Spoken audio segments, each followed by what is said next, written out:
It looks like we're ready to go racing here then at Donington Park with the green flag waving in the back. It's all eyes on the top left. And away we go. Oh, that was a poor start from second there for Jack Hart. He really struggled to get off the line as the lights went out. Fenton Seabright immediately being challenged as they head down towards Redgate Corner. It's going to be Charlie Atkins that takes the lead into turn one with Seabright just tucking in second. Yeah, that was a difficult start there from the middle of the front row for Jack Hart, but Seabright, not that dream start, and exactly what Atkins will have wanted to do, get ahead of him in the early stages and try and stop him escaping. Yeah, the good news is for Seabright, he's not been swallowed up too much. He's immediately going to attack here into the old hairpin, and does. Oh no, that's Cameron Horseman who's gone up actually in. It's Seabright back in third, so Horseman then looking to do some damage. Farrer's in fourth, then it's Rhys Irwin in fifth, and Nixon in sixth. Yeah, so like you say, it looks like it was Seabright, but no, it's Cameron Horseman off the second row, so good start for him, exactly what he'll want to try and do, like we were saying, trying to capitalise on Ogden, being a little bit further down on the grid, and so far not too many gains for him, he's up into 8th only, but Seabright's still in this, and yeah, obviously moved back into second now, and looking to, I imagine, try and attack that lead soon. Yeah, that was a really, really nice move there from Seabright. Now, where is Jack Hart? He started second on the grid, he's all the way down in 9th place to number 9. So work to do immediately for him as we now break down into the S's then. This is the reconfigured national circuit here at Donington Park. Onto the start-finish straight. And leading across the line at the end of lap 1, it will be Cameron Horseman. There's a yellow flag in the background there. Someone might well have just gone down in the gravel trap. And they have. It's number 8, that's Ed O'Shea. Unfortunately, oh, what a shame for him. Hails from Leicester. We're at the Leicestershire circuit. Nightmare start. Bit of a heartbreaker in, yeah, his first BTC race at this track. It looks to be up and okay, which obviously is the most important thing, although I'm sure it doesn't feel like for those guys when they're out of the race so early on. Looks like he's a little bit dazed from that one. Maybe a little bit, yeah. Hope to see him okay after that one. But yeah, heartbreaker in the early stages, but not so much for Fenton Seabright, making up some ground now on Horseman in the lead. And yeah, these guys looking to stretch away a little bit at the moment. Yeah, it's looking all right, isn't it? For Fenton Seabright, just up in second place. If he can find a way past Horseman, you never know, he might try and break away. In third there is number 19, that's Farrer. Just in the background there, making a bit of a mess of McLean's was number 10, that was Jack Hart. He's lost a place or two as a result. Scott Ogden, by the way, quick check on him, of course, co-championship leader. He's in 7th place, the number 4, and immediately here comes the challenge for the lead, Fran. Yeah, Fenton Seabright then not messing around at all, going to go through for the lead, and we'll see what his pace is like now he is through. Obviously, taking a little bit to get back to where he started in this race, but I'm sure he'll be looking to pull the pin as soon as possible, and Horseman will be looking to fight back as quickly as he can. Yeah, well, race conditions are completely different to qualifying, aren't they? And Farrer now is going to come through on Horseman as well. Horseman's lost a few. Farrer's really deep into turn 1. Surely he'll run wide. That was brilliantly done. He held that fantastically well into Redgate. 2 for 1, as Gregory Haynes would say. You don't get them at Sainsbury's. Really nice move there into turn 1. Did look like it was going to be a bit over-optimistic, but got it stuck. Oh, a little bit of a squiggle there, though. But at the moment, certainly Seabright not having this race all his own way, although trying to make sure that that changes. Yeah, into the old hairpin. He just got the advantage there, but he's on the rumble strips on the exit. That will mean he loses momentum around where Starkey's Bridge used to be. Now up towards McLean's. This is brilliant racing here. Fenton Seabright definitely being made to work for this. If he's got the pace to run away, he's not doing so at the moment. Yeah, if we were a little bit worried that we may have a one-horse race at the front, it would seem that's absolutely not going to be true, at least for most of this race. These guys really bunched up again with all this squabbling at the front, and it looked like the front 4 or 5 maybe was starting to just pull away, but now we've got a classic Moto3 freight train here, and have to see if a few more of those guys just behind can get in this mix as well. This is what we love to see, down into the chicane then to kick off another lap. It is Farrer now that leads from Horseman. Seabright in third. Good drive though, out of the final chicane. He's immediately going to challenge Horseman down the start-finish line. Seabright could lead here into Redgate Corner. Through is Jack Nixon as well. Great start from him. He's now coming through as well, but it's Seabright that just squeezes through the sandwich. Squeezes through the sandwich, very apt there. Let's get a little bit closer to these guys at the front now. They don't want to be doing too much of this if those guys behind are going to be able to catch them. At the moment, a little bit of breathing space, but it's pretty chaotic considering 1 lap 4, and there's a fair way to go. This is fantastic racing. Rhys Irwin's trying to poke his nose in business now as well. Number 15, the Irish rider. Poke his nose in business, is that a legit phrase? Absolutely not. Anything goes in British Talent Cup. It does. So at the moment you can see Horseman and Seabright seem to just have maybe a little bit of an edge on those behind them, but definitely not what I'd expected to see, I have to be honest, with that incredible advantage Seabright had in qualifying. I thought with a good start, which he did get, not perfect, but a good start, but he may be able to unleash it a little bit more. He just hit that bump actually, Fenton Seabright, going into Copper's corner. It's a blind entry, that corner, can be quite tricky. You just get the feeling, Fran, he needs to kind of just calm down, get into his rhythm a bit, because at the moment there's just no chance of him getting away. And here comes Farah again on the brakes. Lovely. From third up into first, a bit of a block pass, and he will just about take the lead across the line. Yeah, it's getting pretty close on the exit there, isn't it? Obviously, really good drive again for Seabright there, and it's making me wince a little bit as I worry maybe he's going to just tag the bike in front of him, but at the moment, no harm done. And yeah, Charlie Farah just at the moment is a class of his own in terms of the ambitious moves. Yeah, he's got some brilliant bravery, I suppose you could say, under braking. You can already see that Fenton Seabright's got the outright speed. He's fastest through the corners, but there just seems to be a bike in the way every time he's approaching each of these fantastic corners around Donington Park. Again, massive corner speed there, and another twitch as well. He's anything but stable out there at the moment here in the early stages at Donington Park. Yeah, I think the key thing for him as well, if he does know he has that pace and that incredible performance in qualifying, obviously he needs to stay calm and not get too caught up in this crazy fight at the front. Doesn't need to prove anything really until we hit the finish line on lap 24. So there's plenty of time to just, hang in there, just stay nice and safe, stay calm, collect your thoughts a little bit, and then try and make a decisive move and then get that pace unleashed. But at the moment, those guys at the front do not seem content to give him any chance of that at all. Just saw there as Farah still leads from Seabright a bit further back, number 4, Scott Ogden, just starting to get himself into contention here with this front group, so keep an eye out on him. Yeah, it seems to be getting a little bit more bunched up again. You can see we have about 5 at the front now. There's a couple that have just tagged onto that front group, including the number 4 of Scott Ogden. So that's good news for him. Cameron Horseman still at the front of this group. I'm sure he'll be a little bit frustrated maybe that that grid position advantage seems to not have been working that well for him so far. If Ogden's going to be able to tag onto the group. Still a long way to go. There is. Know. 6 laps gone of 24. Fenton Seabright got the lead just a moment ago. As you look back there at Scott Ogden, he's taking it again, but every time he takes the lead, he's just having a couple of messy corners, and he's allowing them back in. Here comes Farah again. Really is not scared, is he, Charlie Farah? This is brilliant stuff from him. They're going to just touch almost going into McLean's corner there. That's just knocked wide Charlie Farah. So now Seabright's got the opportunity. He's got a couple of corners for him to really get right here. He's got, what, a couple of tenths advantage? Yeah, this is what you need to do if you are struggling to really break away, rather. Just make that gap when you make the move and just then really capitalise on it.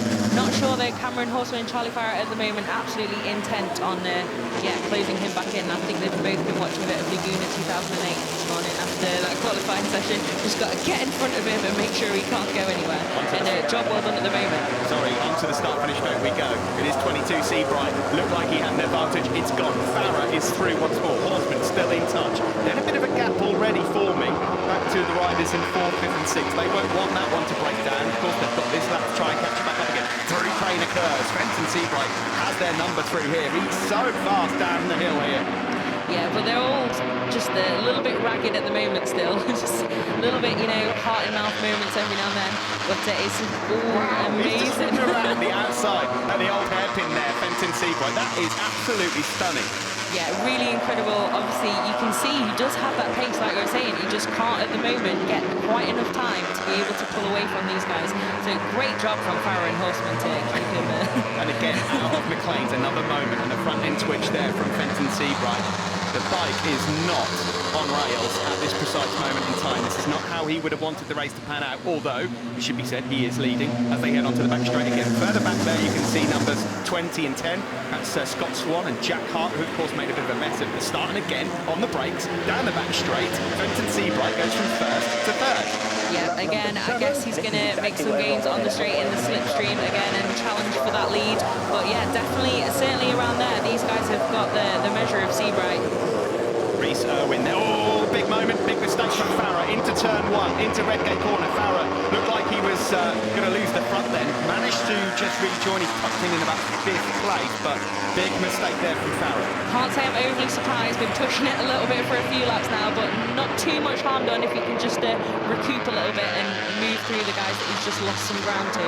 But it's down to Horseman, it would seem, at the moment to try and control Seabright and make sure he can't go anywhere. But yeah, they're doing a great job at the moment of making sure he really can't. Yeah, the tactics are going to be revised a bit here, aren't they, from Charlie Farrell? As we just see Scott Ogden there, a bit wide into McLean's, but he's still in the mix. It's Horseman that leads. I think the concern in the early stages of this one for Fenton Seabright in second place, who was so much quicker than everyone else qualifying, is that he's rarely coming out of that final turn in the lead. And of course, the finish line here is not much of a stretch out of this final corner, although he is in the slipstream here, and he is going to take the lead now. Yeah, I'm sure that'll settle a few nerves there, knowing that he's been able to do that as well. But like you said, the last few laps around there, he really lost out and found himself, second, third, fourth over the line. So that'll maybe make him feel a little bit better. But certainly these guys have just a little bit of daylight back to that Reese, Irwin and Farah fight. But Farah really has pedaled to the metal there and made up that ground that he lost last time around. So expect him on the scene shortly and maybe those moves to begin again. Fenton Seabright puts in the fastest lap of the race of 14.7. That's still 6/10 off what he posted in qualifying, but now he's got a bit of clear air. Can he pull out a gap then on Cameron Horseman in second place, number 23, who at the moment looks like he's stretching himself to stay there. He's actually deliberately staying behind at that point, trying to make a move now up the inside into McLean's. Is there enough room? No, not on this occasion. Further back there is number 2. That's Nixon from Ogden, who's made some good progress in the background. Charlie Atkins is just starting to drop down a bit. He started on the front row. He's now down in 8th place. Then it's Jack and Brian Hart, 9th and 10th. Yeah, no, we can see Farah's moved up into that third position again. At the moment, it looks like they are fairly content to just sit behind him, which is a good decision given that he'd been in this front trio just before. So Reese Irwin was the drama maker much of the time in Silverstone in the best way. Some incredible moves from the Irishman.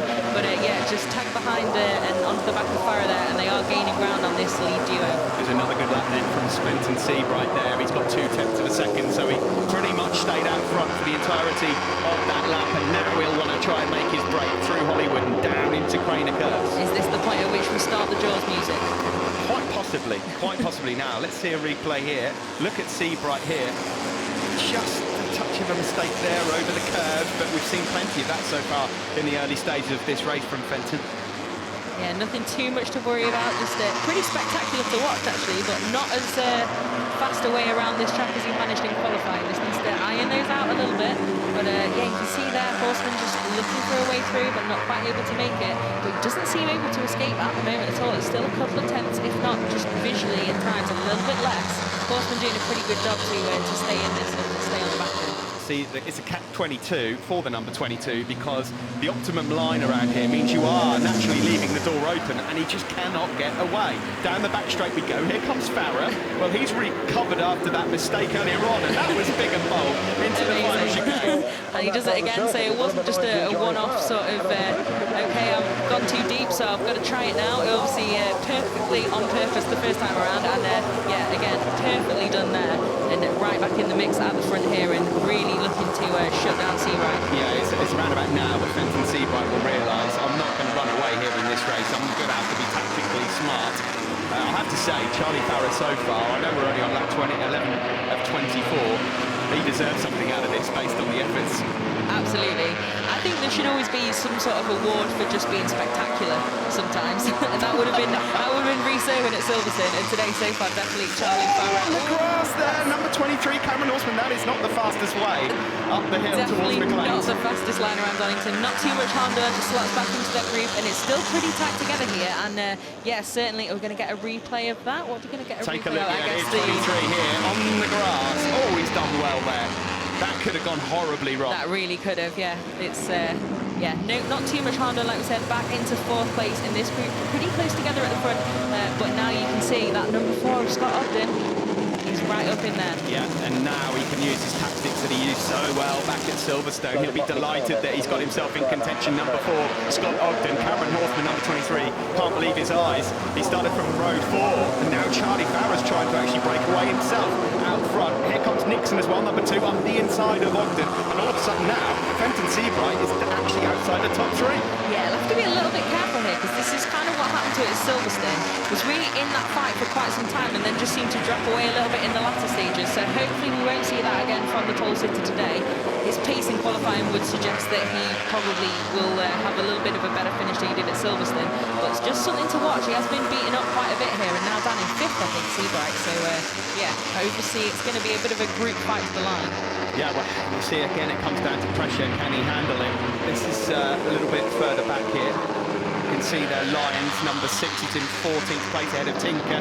And a good little scrap here for the remaining points in this race. A lot of these guys further back are completely new to this. They are rookies. Their time will come next year, probably. Yeah, absolutely. There's some good rookies in the field this season, but obviously you would expect the veterans to be locking out the first kind of positions. I love that. Well, they're 12 to 17. The one-year veterans of the British Talent Cup. They do definitely have the advantage on the timesheets at the moment, but those rookies that you saw, really good race back there, and that's what they're here to do, learn and move forward, and also learn how to race, not just learn how to do fast laps of Donington Park or any other circuit that you visit. But here at the front, they certainly have got a lip on now, and it's all getting pretty feisty here, but it's Horseman and Farah at the front. Yeah, you just saw there a bit of a Route 1 move for Fenton Seabright, a bit of a desperate lunge. He's up in 3rd, but he made a mess of the exit.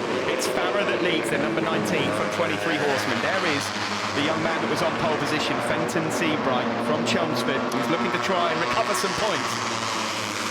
Just trying to recover from that. I thought that was getting awfully close there. Almost chopped the front off Horseman's machine there, but Charlie Farah still spectacular out there in the lead, and looks like he is able to really run that pace as well. It's not just those desperate manoeuvres on the brakes to stay in contention for Farah. He has got the bona fide pace to be right there in the lead of the race. A bona fide pace he has indeed. Onto the back straight we go. It is number 19 Farah, but he's going to get swallowed up on the slipstream.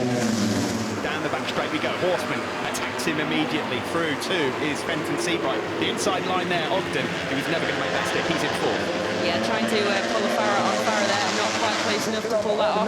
But yeah, definitely you can see the incredible difference when they got down into the braking zone there of that slipstream.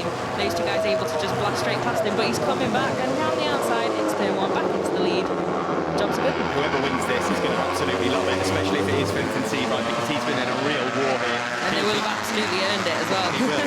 He'll be gutted if he isn't on the podium based on the pace he had in qualifying, but this is a proper battle. This is a lot closer than we expected, and we love it here in the commentary box. We're way past halfway distance now, lap 14 of 24. It's Farah that leads from Seabright. There's Horseman, this time deciding not to go on the grass. Not quite, but it's seen a little bit wider through that again. But now it's Reese Irwin then fighting to just keep in touch with this lead trio, and Scott Ogden just lost a little bit of ground again there. He'll be, I'm sure, focused on the number 23 even more than necessarily the race win itself. Obviously doesn't want to lose points to Horseman, who so far seems to be one of the key contenders in this battle at the front. Looks like they're just starting to bunch up at the start. There's number 20, that's Scott Swan, desperately trying to be a part of this battle at the front. Just in 8th place there. You can see Jack Hart. So these guys all in contention still at this stage. Again on the curve for Fenton Seabright. He's going to lose all momentum on the start-finish straight. So number 23, Cameron Horseman, trying to find a way through, and will into Redgate Corner. Farah there thought about another move. Front end getting a bit loose, but they all stick together as they exit now turn 1. It is Horseman once more fighting Seabright for the lead. Nice and confusing for us, 22 and 23, not too hard to tell apart at all. But yeah, the helmets are pretty different, so that's one saving grace. But these guys so far, yeah, they've not really been out of the top 2 of this group, other than that brief trip Seabright had back to 5th. And yeah, Farah again though, it was a lot calmer around turn 1 that time around. Seemed content maybe to just sit in there. Yeah, you can see that on the green stuff. You'll have to be careful with that as well. It's not just about losing time. It's, you know, obviously that's outside track limits. If you do that too many times, then you may have a penalty coming your way. And we did have a couple in round 1. He's just done it again as well on this lap at Fenton Seabright. That is definitely exceeding track limits. It will be looked at. You're absolutely right, Fran. So he is going to have to be a bit careful here. We now break down into the final chicane. He has the lead though once more. Nice move. Through onto the start-finish straight to complete lap 16 there. Wide. To complete lap 15, to begin lap 16. It's a little bit wide there. Again, you can see from Seabright, but not outside track limits that time. Just a little bit wider on the curve. That's fine. It's when you're running over the green, that's when you've got a bit of a problem there. You can see Horseman doing the same. So, yeah. be a pretty interesting one to look at. If they do it once or twice and it's a mistake, that's okay. If it's basically the way they're gaining time to stay in contention for the lead, that's not okay. And that will be when a penalty may come their way. So we'll have to try and keep an eye on that one. Keep it on the black stuff, not on the green stuff. Number 22, Seabright, still leads from Horseman. It seems to be the same names at the front, with Farah there in third. Rhys Irwin has been now in fourth for a while with Ogden. They're not quite showing their cards just yet. It's either that or they're just desperately trying to cling on to the front group. Exactly. Yeah, we did see from Ogden certainly though some great tactics in Silverstone, content to not just be that, you know, necessarily having to lead the race or showing what he's got straight from the off, and very much tactical race from him. And then the same from Horseman on Saturday in that race too. You know, just it's playing your cards right on those final few laps really if you are in contention. So you don't necessarily have to waste all your tyre life in the first 5 laps making an impression. Well, Rhys Irwin has decided now is the time to make an impression. So. He's got into second place right on cue. He's now just trying to get himself in the mix, or Seabright's got him. Bit of a gap then back to 6th, 7th and 8th. Nixon, Atkins and Hart. Further back here, just coming across the line, is number 13. That's Harvey Claridge. He's in 10th place. Elliot Pinson there, number 3 as well. 18 is Davis, and Brian Hart there, number 9, is in 13. So he's struggling a bit here in this opening race at Donington Park. Yeah, a little bit surprised to see that, because he did have a 4th place finish at the first time he visited Donington last year. And 2 top 10s in the other races, so fairly solid finishes for him last year. So a bit surprising maybe that he's not been able to stay in this group at the front, or at least, you know, Scott Swan not quite got the pace of that front group, but a little bit ahead certainly of that little gaggle of riders fighting for the top 10. Back at the front, that was close, just closing the door there. Charlie Farah leads around Coppice from Cameron Horseman. Then in third now is Rhys Irwin, the Irish rider. Then it's number 22, Fenton Seabright. Then Ogden, it looks like. The top 3 is going to come from these 5. Yeah, it's getting pretty spicy in this group out the front now, and definitely a 5-way fight we have on our hands.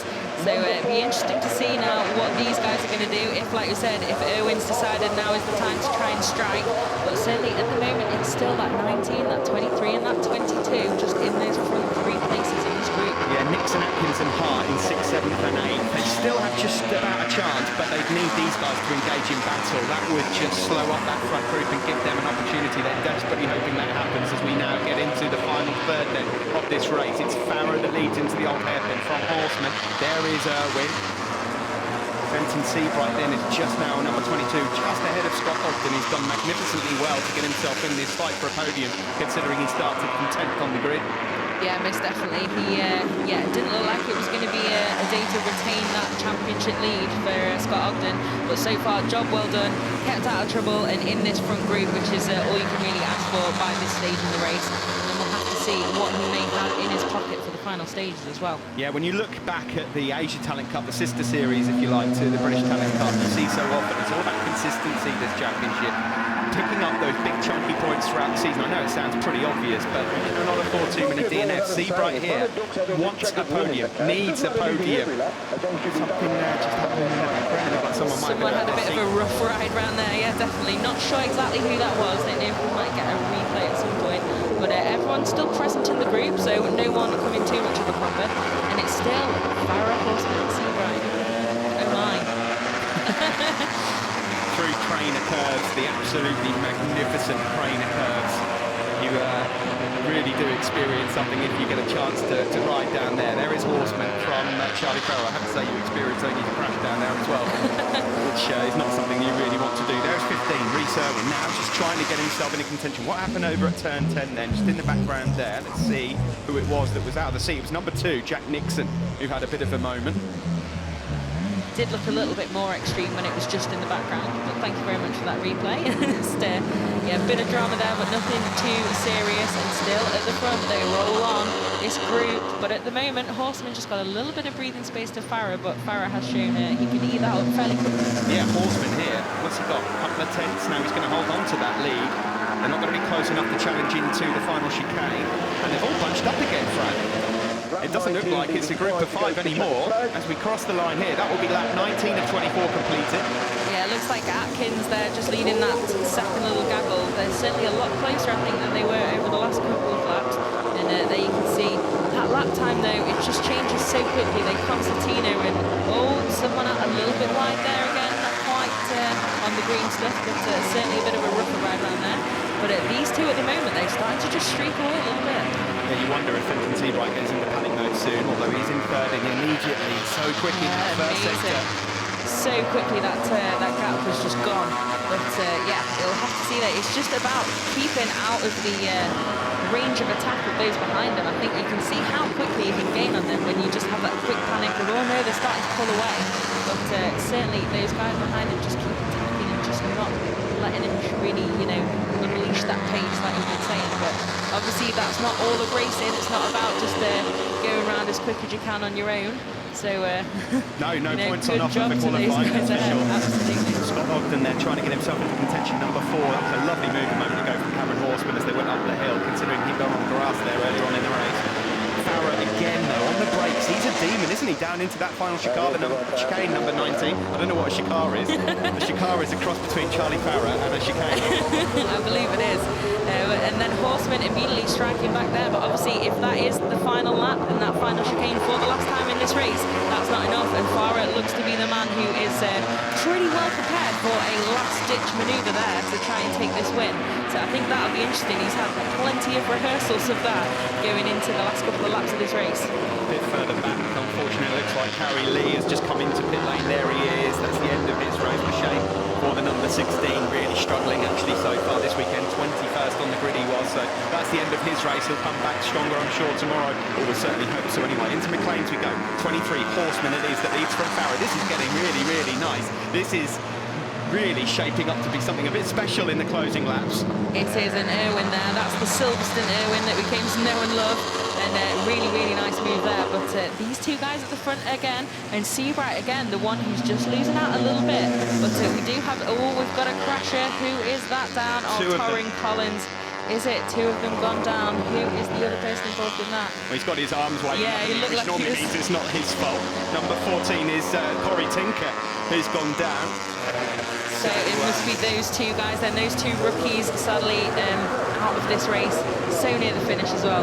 At least it's experience gained, and they do seem to both be up after that incident.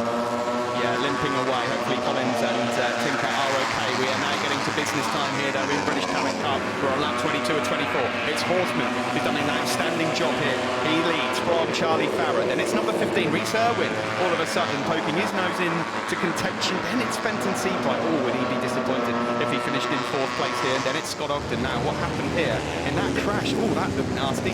That looked really nasty. Number 12 there, Torrin Collins, almost held on to that. And the bike almost rejoined the circuit as well. Hopefully, both are up and okay. Yeah, it did look like he might have just been able to hang on to that, but it wasn't to be. And like I said, that bike not quite rejoining the track, as it were, which is always one of the dodgiest things to see. Is this the crucial break for Cameron Horseman? It may well be. We are going to have 1 lap left when they come over the line, and this is really good. This is a good lap from Horseman. I'll check the lap times in a moment. Farah's late on the brakes, as ever, through the chicane. He will be second. Ogden then is up into 3rd now. Fenton Seabright 4th. Immediately that gap has gone again, and we begin there to get closer and closer. It is Cameron Horseman just. Every time I look at the screen, I think, well, 6, 7 tenths of the second lead, and they can run away with it, and it changes because Farah is so late on the brakes. They're just not really going to our script, are they, at the moment? But yeah, Charlie Farah, stunning job again. That gap just completely disappeared in an instant. But yeah, just 1 more lap after this one now, and it's these 4 guys who just have a little bit of daylight now, and Ogden is one of the guys in there, so that is a job very well done for him from where he was on the grid. I'm not going to say that a podium's going to come from one of these 4, because I made that mistake about 3 laps ago. Charlie Atkins leads the second group, though. He's done well to recover in this race. In the latter stages, there he is, number 7, up ahead of Irwin, who's had a bit of a nightmare the last couple of laps. He's dropped out of contention, potentially. Yeah, not sure exactly what's happened, if there's been something specific that there's befallen the Irishman, but yeah, he seems to have lost a lot of ground there and no longer in this podium fight. But like you said, that gap's been constantly changing so quickly. You can't count it out, especially if you have big drama at the front between these guys. Farah's late on the brakes into the chicane, and he was going to surely lead across the line as we begin the final lap. Then these 4 are going for it. The top 3 in the championship are all on your screens. Farah, Horseman, Ogden, and then it's Fenton Seabright who started on pole. Which one of these guys is going to win? Looks like down into Redgate corner. Ogden is now going to lead the race for the first time. Oh! And down. Who was that? Is that Farah who's gone down? He's been this race. I cannot believe it. What a shame for Farah, who was third in the championship coming into this one. Yeah, that's a bit of a heartbreak for him on the last lap after such incredible moves throughout this race. And now it is 3 guys fighting for those 3 places on the podium, bar any serious drama for these guys. But don't want to predict it. Well, no, certainly not after that. Oh, he just had to take avoiding action there, and he got offline on the brakes, and unfortunately, that's all she wrote. That's such a shame for Charlie Farah. He deserved so much more. He definitely did. He would probably be my rider of the race so far, to be honest. Some incredible racing from him.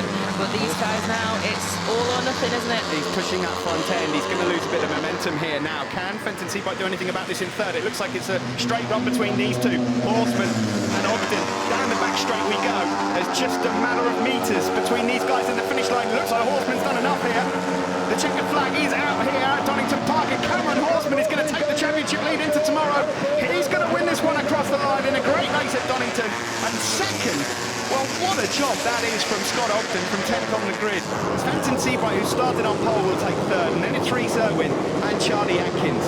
What a last lap from Horseman, though. So here is confirmation then of race 1. Cameron Horseman, brilliant win for him after 24 laps. He takes it from Scott Ogden. Fenton Seabright, who started on pole, is third. Then it's Rhys Irwin, the Irishman, ahead of Jack Hart from Scotland. Then Charlie Atkins, Nixon, Swan and Claridge in 9th place.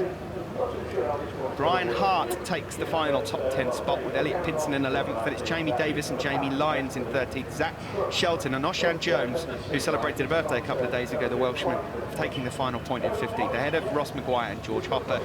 Out there, you can see, sadly for Charlie Farah, Corey Tinker and Torrin Collins were caught up in an incident. Harry Leahy, unfortunately, had to retire early in the race, and Edward O'Shea was our first faller of the day. Yeah, you can see he was like, yeah, I'm going to move celebrating that winning style, really, wasn't it? Great to see, though.